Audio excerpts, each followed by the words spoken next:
So, welcome everyone. This is a success series that offers a variety of tools geared towards success and general well being. And I'd like to thank the Allen University Office of Counseling and Placement for hosting this event. And my name is Christina Herbin, and I'm a licensed professional counselor and owner of Harmony Counseling Center in Ann Arbor, Michigan. I work primarily with college age students and young adults, really helping them work through anxiety, stress, life transitions, and I facilitate various wellness workshops. So today we're going to talk more about strengthening compassion in college students. And this is a very challenging time. So there's a lot of racial tension. We have the pandemic. There's different natural disasters. There's a lot of loss. There's life disruptions. All of these really weigh on our ability to remain compassionate to ourselves and others. Compassion is attentiveness to the suffering of ourselves and others with a desire to alleviate it. And we need compassion because compassion really motivates action. And this is resonating right now at every level in our society as we continue to strive toward healing, equity, and justice. So we will discuss compassion and we'll be able to explore some practical ways to remain compassionate to ourselves and others.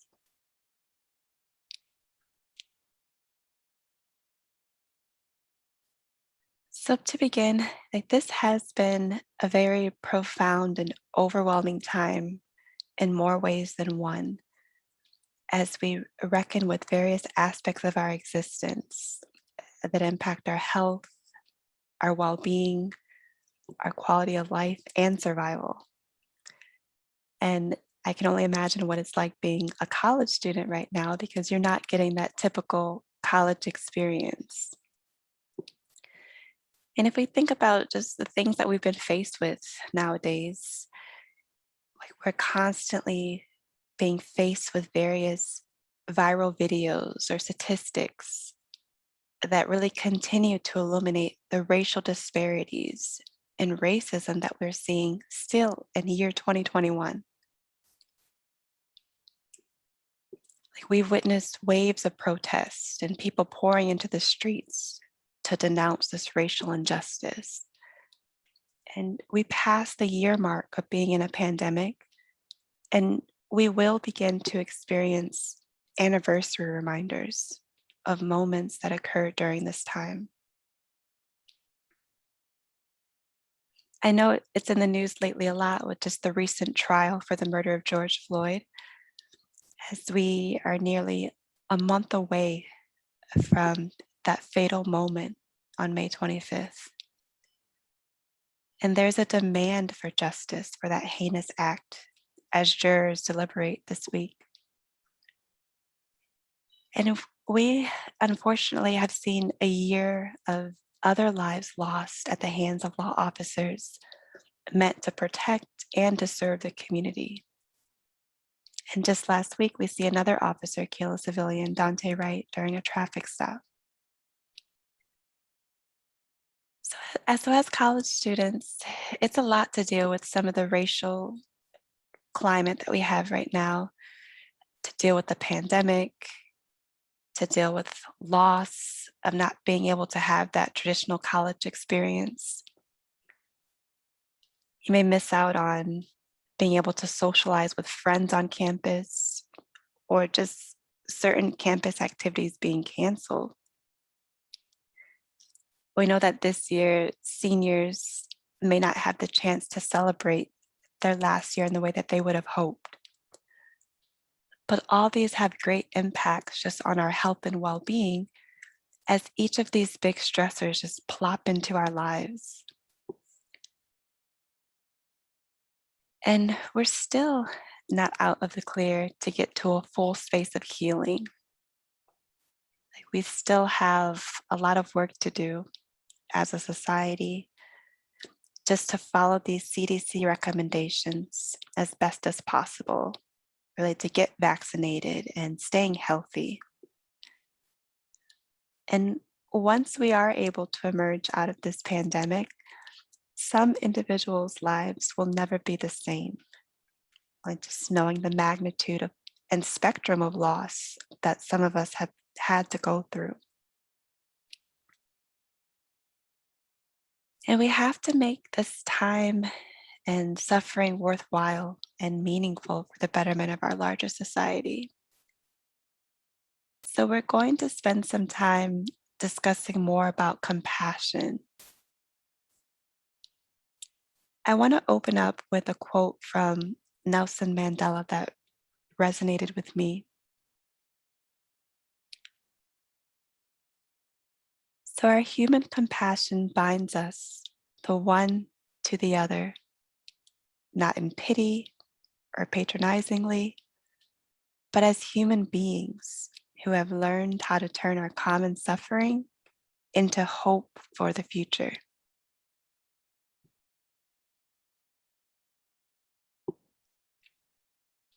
And this quote really resonated with me just because I felt like I was just in this hamster wheel of never really being able to stop and catch your breath with everything happening in the world. It's also difficult to witness or hear about or read about stories one after another of Black lives or any life being so devalued. And it leaves me just filled with lots of emotions and the hope that there's others who are feeling the same way and that we all have to do our part to get through these tough times. And being able to pause more often just to check in with myself, check in with others, and just to show a little bit more compassion to anyone I interact with, because we are all in this together and we can anticipate better days ahead.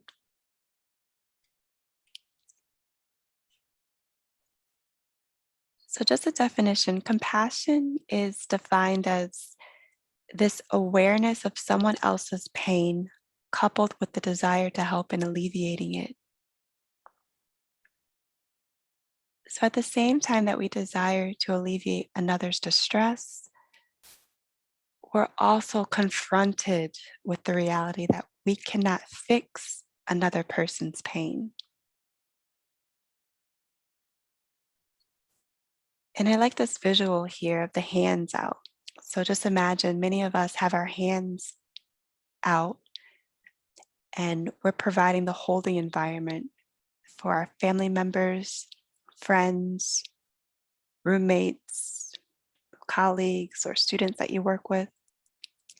And this holding environment is creating spaces for them to feel loved, heard, appreciated, or respected.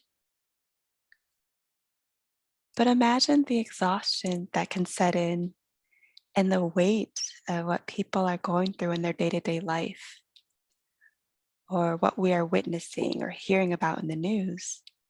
And it's hard to hold our hands out in that position for too long. And we tire because we're human.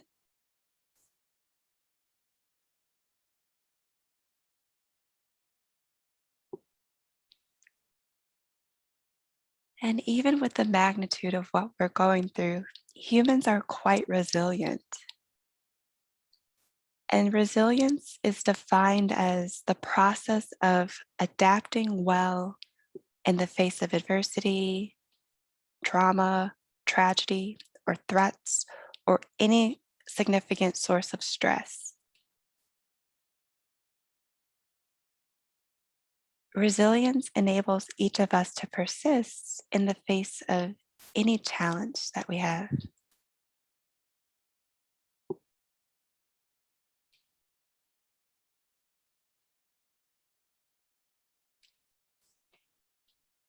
There's other there's other helpful terms that I want us to just spend some time reviewing. One of those terms is burnout. And burnout is this long-term exhaustion and diminished interest. And burnout are those days you don't even want to get out of bed in the morning to start your day. It's just a general stress-related feeling of all the demands and expectations that are being placed on you.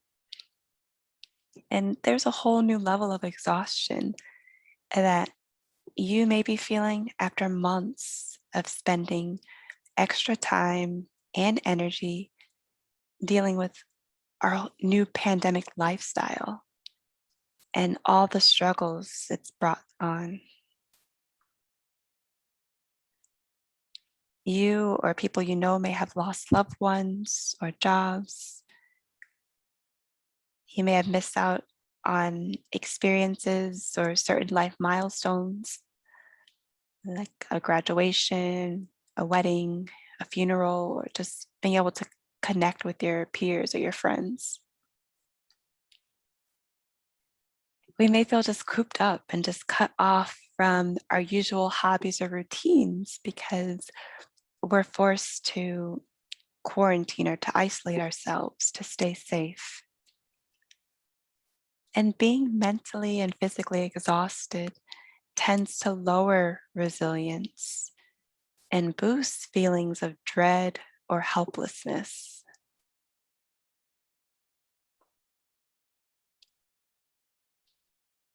Another big term is secondary traumatic stress. And this is just when I think I've seen it all. Secondary traumatic stress is also, you'll hear the term used of vicarious trauma. And this can occur by viewing graphic news reports or seeing actual graphic footage of the killings of unarmed Black individuals or hearing a detailed traumatic story from another person. This can lead to similar symptoms of PTSD.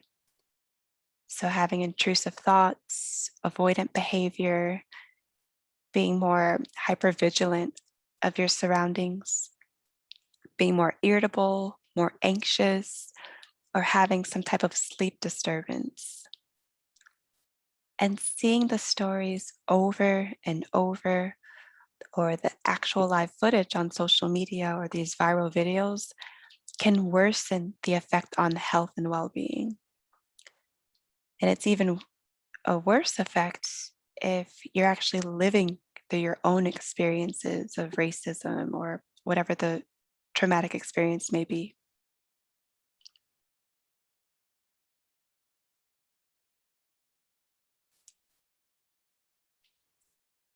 The last term we'll look at is compassion fatigue. And these are those days when you have those thoughts of, oh my, I can't deal with this today.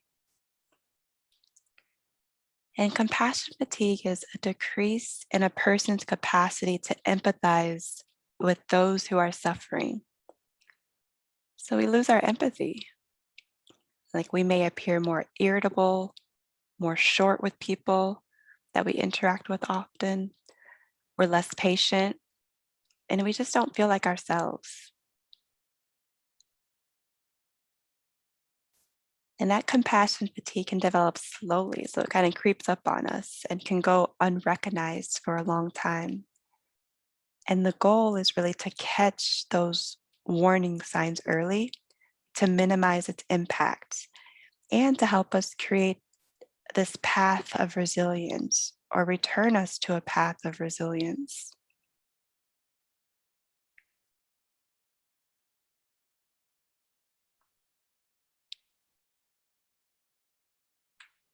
And when we think of the term of self compassion for oneself or compassion for oneself is really no different than having compassion for others. So just think about what the experience of compassion feels like. And first, to have compassion for others, you must notice that they are suffering. So, for instance, if we think about the racial climate we have now, if a person ignores the fact that systemic racism or racism exists in 2021, this person can't feel compassion for another individual who has been affected by racism. And then, second, compassion involves feeling moved by others' suffering so that your heart responds to their pain. So, the word compassion literally means to suffer with. And when this occurs, like you feel warmth, like caring, and like this desire to help the suffering person in some way. And this describes this awakening moment, especially this last summer that we experienced, when we saw individuals from all walks of life really pouring into the streets to fight for racial justice. And we still see individuals today pouring into the streets for the same cause. And then finally, when you feel compassion for another rather than pity, it means you realize that suffering is part of the shared human experience. So, the collective humanity aspect of it. And we have to turn this energy within and really treat ourselves with kindness and fairness, the same way that we would treat a close friend that we have when they're facing an adversity, or if they're facing a setback or disappointment or other trying time. And I'm sure many of us can relate to this inner critic that sometimes convinces us that we're not doing a good enough job, or we're not meeting our expectations with the various roles that we have. And we have to acknowledge that we are all facing challenges each day, and we have to take care of ourselves before we honestly can help another.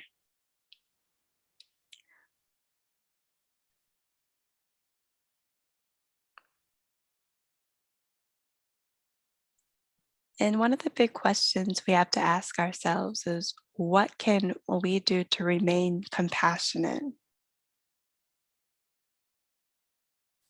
So, we're going to review several steps of ways to remain compassionate, or just to strengthen our compassion.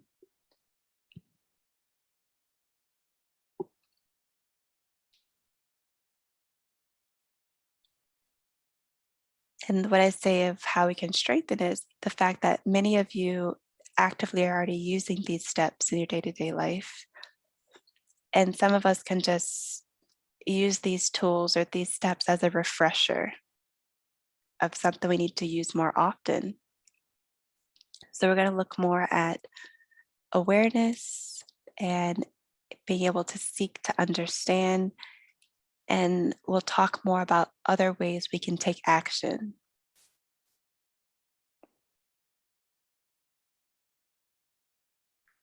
So, to begin, awareness. So, awareness is about being present in the moment.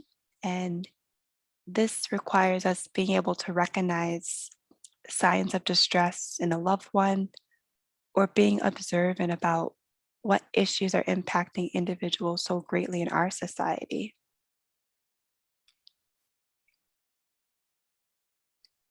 And there's so many demands placed on us in our personal lives that sometimes we just forget to just observe. And one helpful question just to ask to yourself is, like, what times or situations in your day are you most likely to have things get in the way of you being present and able to fully observe?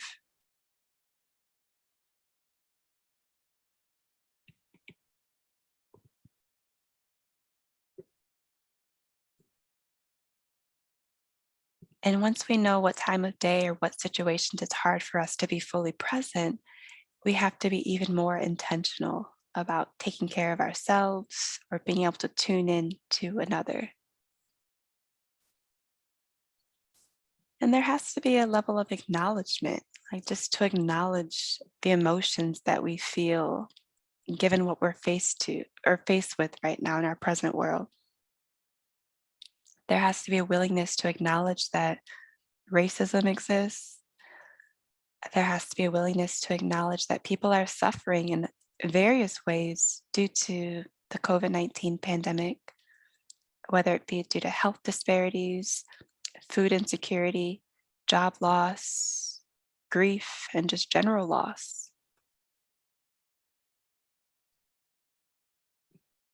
So, awareness of the emotions we are experiencing is so crucial.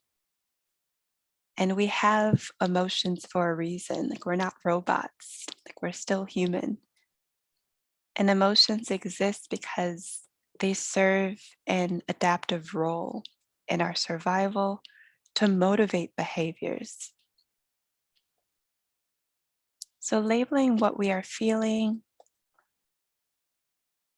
will really help us to acknowledge the magnitude of what we're faced with. And once we can recognize the emotions that we're feeling, it can motivate us to figure out what I need to do to cope. And knowing, like I mentioned, we're all humans, we each have the capacity to feel the full range or spectrum of emotions. So, how you're feeling, I'm sure that there's someone else who's felt the similar emotion. And just to know that you're not in this alone.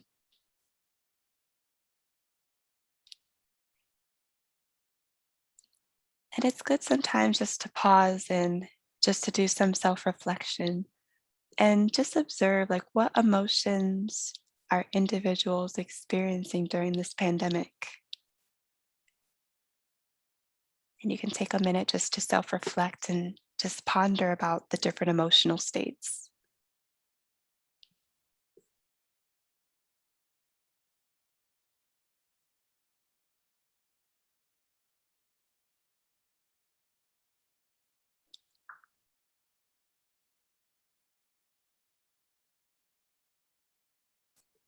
And as you think about some emotions, we know that, like I mentioned, we have the capacity to feel the full range of emotions, whether it be pleasant emotions or unpleasant emotions.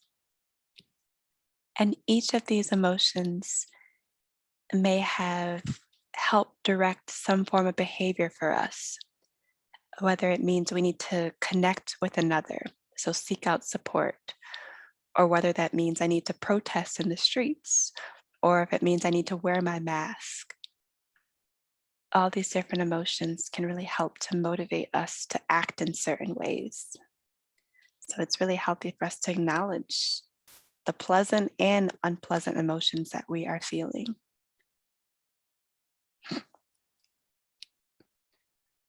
Next is for us to really seek to understand. Whenever a person is going through a tough time, we have to really suspend our appraisals and we have to take the time to fully listen with curiosity to understand the concerns or distress from the other person's perspective. And I pose the question of what are those times of days or situations you have the more difficult time tuning into another? That's really crucial because for us to really seek to understand another, we have to be willing and present to listen to what they have to say.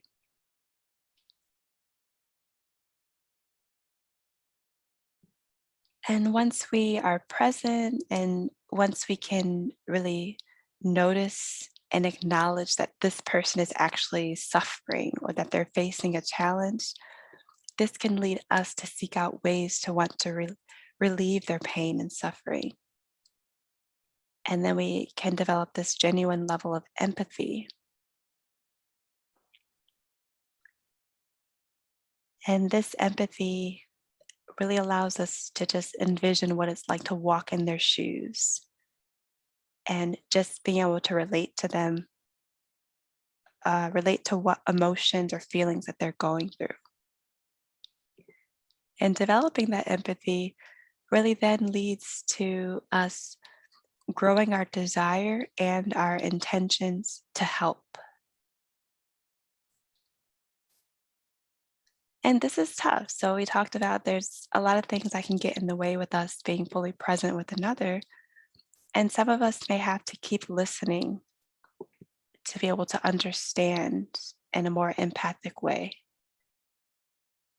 And like I mentioned, of course, we can try our best to empathize and just know what it's like to walk in another's shoes, but we honestly will never know what it's fully like to be in another person's shoes.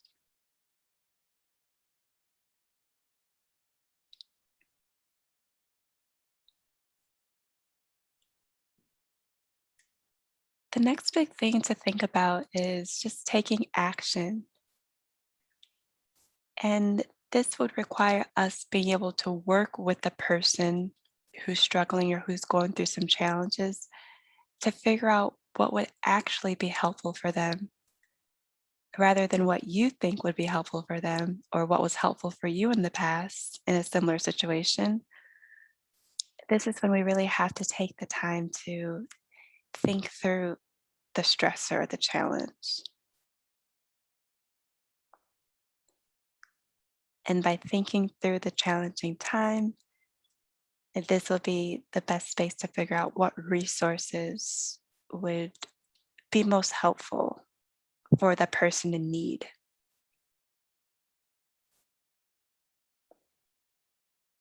Another part of the taking action is to care for ourselves. So we have to be intentional about how we take care of ourselves. And we all need to develop our own unique self care plans that help us thrive and remain resilient when faced with any type of stressor or challenge. And by taking care of ourselves, like we know that this, of course, will put us in a better position to help another. And once we've taken care of ourselves, we can support others and our collective humanity in ways that you are able to do that with your time, your resources, or your talents.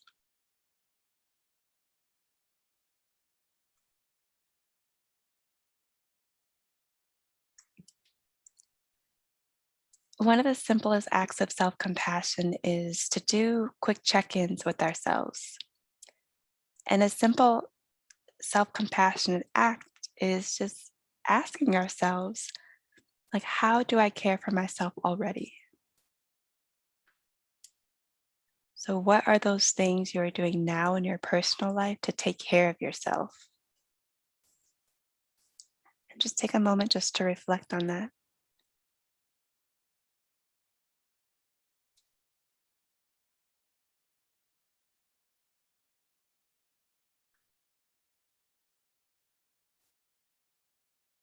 And some examples of things people have said is just listening to music, taking a walk, dancing, reading a book, or video chatting with friends.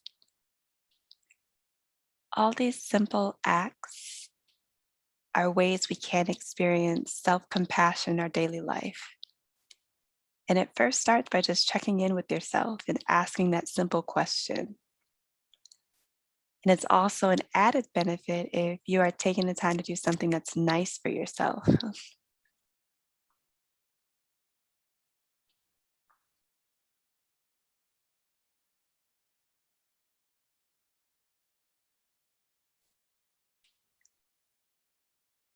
Another big question to think about is what are some examples of compassion, self compassion, or resiliency that you've seen or witnessed just in day to day life? I know that our brain is primed to just focus on the negative or things that are going bad. Or if you ever watch the news, it's all stressful or really challenging things. But there's so much power in being able to take that step back and reflect on the other spectrum of things, like how we see people being compassionate and helping another, or how we see acts of resiliency, people who've been able to persevere through some of life's challenges, or ways people are just taking care of themselves, like really pouring into their hobbies or their interests, or switching careers, or doing things that they know are so meaningful for them. And these are big questions just to take a moment to reflect on.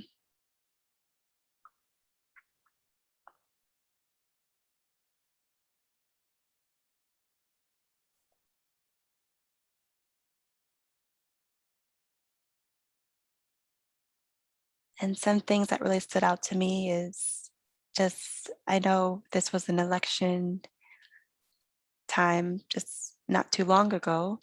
And we know the election of the US Vice President Kamala Harris, who made history as the first female and first Black and first Asian American person in office in that particular position. We're seeing this global movement for racial justice as people continue to pour into the streets to really mobilize change through laws, through policies. And then we see people doing other small and large acts of kindness. Like we are seeing an uptick in altruism of people just doing amazing things. And like I stated, we're seeing policies that are challenged, that are being challenged and changed. We're seeing certain statues being removed. And these are just all examples of allowing like more light to shine, or just examples of hope that we can see even as we're going through this very painful and dark time. And of course, there is a spectrum of human behavior, and there are people who continue to engage in pretty heinous acts or heinous ways.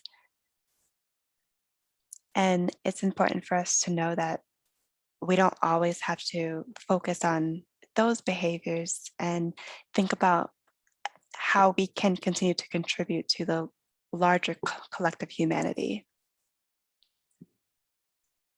And for instance, we think about um, like the like racism or people who hate someone just because they belong to a certain social group, or they think about what that says about a person to hate someone strictly due to the color of their skin or the social group they belong to, without even taking the chance to get to know who they are.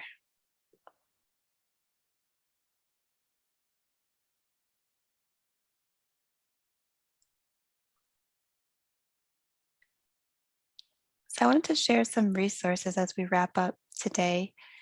And part of some of the material I shared with you is from the Compassion Resilience Toolkit, which has a variety of different resources to really support schools, parents, caregivers, or anyone who has aspirations of working in the health or human services field. So it has a lot of different tools that you could use really to provide you with practical tips and tools that allow you to stay compassionate given the nature of work that you're in now or that you plan to go in if you're a student. Another good tool is the Greater Good. It's a magazine, it's online, and it just provides a lot of different scientific research or giving tips and tools and stories about how to live a happier life and how to create a more compassionate society. So they have articles, videos, quizzes, podcasts, but they really just try to simplify research findings.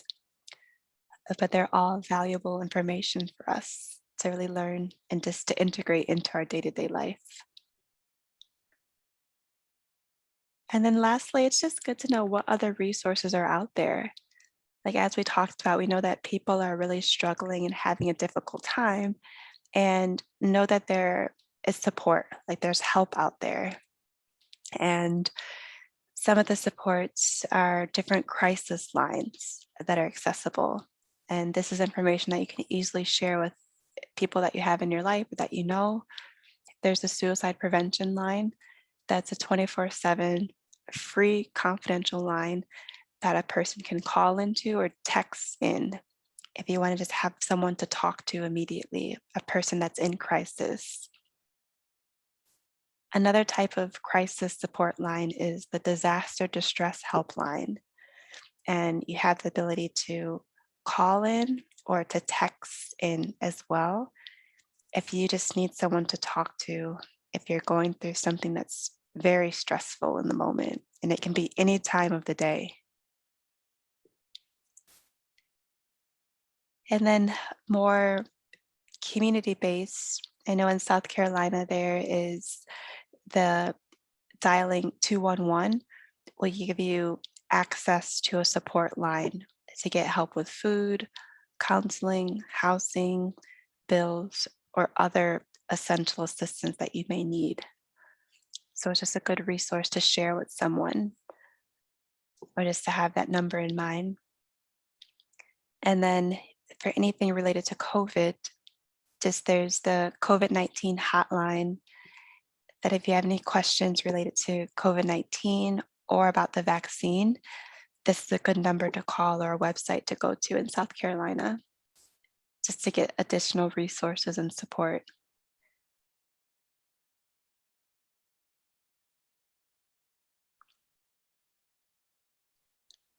No, but thank you just for being able to take the time to learn a little bit more about ways to strengthen our compassion and for us truly to acknowledge the power of a kind word, a listening ear, an honest compliment, or any other small act of being caring.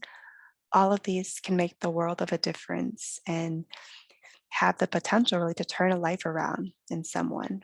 So I really hope each of you take the time to take care of yourselves and to support others in ways that you're capable of supporting others. But thank you.